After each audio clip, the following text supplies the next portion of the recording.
In the shadowed halls of the ancient Lupine Palace, where moonlight filtered through stained glass windows depicting epic battles between wolves and men, Alara stood trembling before the Alpha King. Her heart pounded like a war drum as King Thorn, his golden eyes piercing through the dim light, issued his command, "Pretend to be my mate." The words hung in the air like a decree from the gods, but it was his one condition that made her world shatter: "You must forsake your humanity forever, become one of us, or watch your village burn." Alara, a simple healer from the human outskirts, had been dragged here not by fate, but by desperation.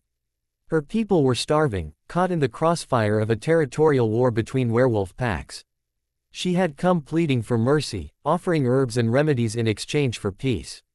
But Thorn, the iron-fisted ruler whose scars told tales of endless conquests, saw an opportunity in her unyielding spirit. A fake union to unite the fractured packs under a symbol of harmony, human and wolf as one. Yet, the price. Her soul, twisted into something feral. Alara's mind raced back to her village, nestled in the misty valleys where laughter once echoed freely. She was no warrior, no princess from fairy tales. She was the girl who mended broken bones with poultices and soothed fevers with songs passed down from her grandmother. Kindness had always been her armor, selflessness her shield. When the wolves first raided, she hadn't fled, she had tended to the wounded, even slipping aid to a captured pup who whimpered in pain. That act had spared her life, leading her here, to this throne room that smelled of pine and primal power. "Why me?" she whispered, her voice barely audible over the crackling hearth. Thorn leaned forward, his massive frame casting a shadow that swallowed her whole. "Because you have what my kind has lost, compassion. Pretend, and I'll end the raids.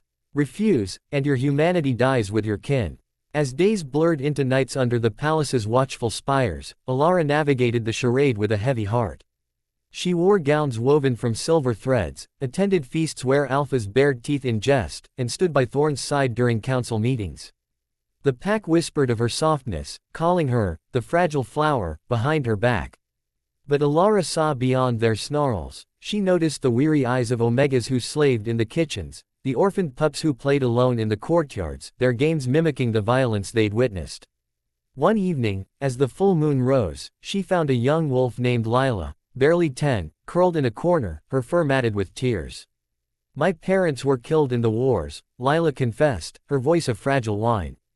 Alara knelt, her human hands gentle as she stroked the pup's head. "Pain doesn't define you," she murmured, sharing stories of her own losses, the father taken by illness, the mother by grief. In that moment, an unexpected bond formed, a thread of empathy weaving through the pack's rigid hierarchy.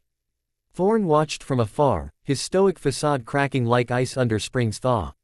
He had ruled with claws and commands, believing strength meant isolation. But Alara's quiet acts, distributing herbs to the sick, mediating disputes with words instead of fangs, stirred something dormant in him.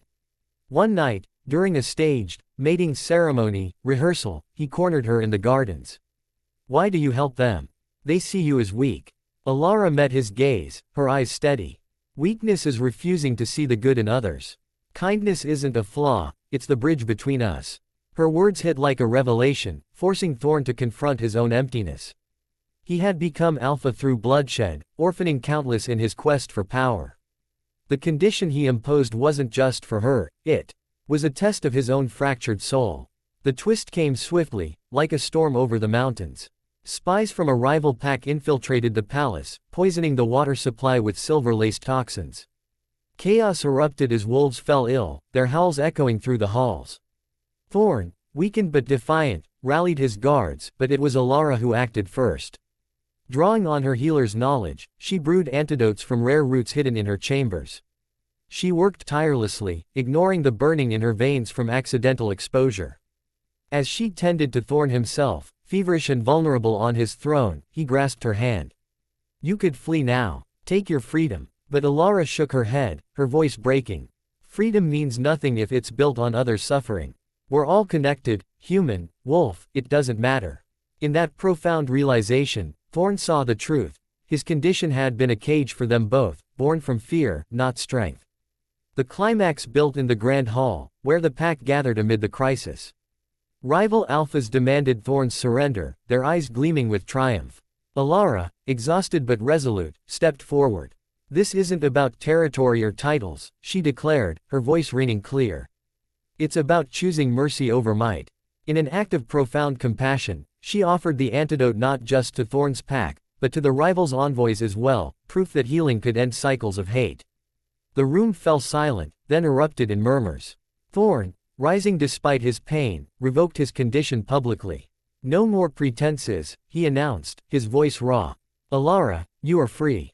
But if you stay, it's as equals, not mates by force, but allies by choice. His generosity, inspired by her selflessness, transformed the moment.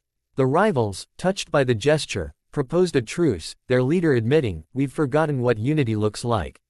In the aftermath, as peace settled over the lands, Alara chose to stay, not as a wolf, but as herself. The village flourished, bridges built between humans and packs through shared festivals and mutual aid. Thorn, forever changed, ruled with a gentler hand, his scars now symbols of growth rather than conquest. Alara's heart, once stopped by fear, beat stronger with hope. The story spread like wildfire across borders, reminding all that true power lies not in dominance, but in the quiet acts of kindness that bind us. In a world torn by differences, one selfless choice can heal divides, inspiring humanity to rise above its beasts. And so, under the same moon that once witnessed wars, laughter echoed anew, proof that compassion conquers all.